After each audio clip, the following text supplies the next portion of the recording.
Hello, community of learners! It's been a while since I've seen you all. I'm here after a long snow, checking on our chickens in the chicken coop who are staying for the winter this year. And I discovered some tracks. And they're not people tracks, and they're not bird tracks. I thought we could have a look, and then you can guess what animal made these tracks in the snow at our chicken coop. Let's go. Okay, here we are. You can see these are all the prints and tracks that people have made with their feet in the snow. But here, next to the people tracks, are something created by an animal. Maybe two. It went this way, over by the bench,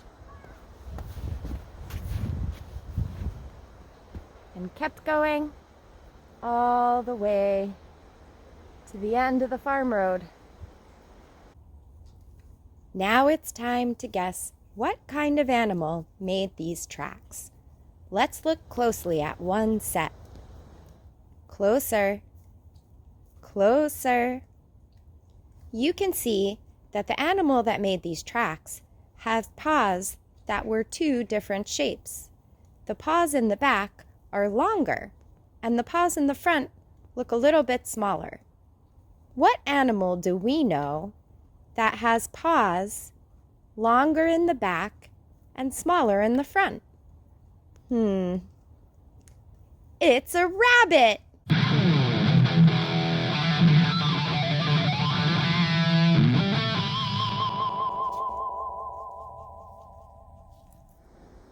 Here on the other side of the chicken coop, I found more animal tracks. But this looks like a whole bunch of animals running together in a pack. Every trail of animal tracks tells a story about where animals have gone. And in the wintertime, right after a fresh snow, it's a lot of fun to walk outside and see what kind of creatures have visited you and imagine the stories that their trails tell.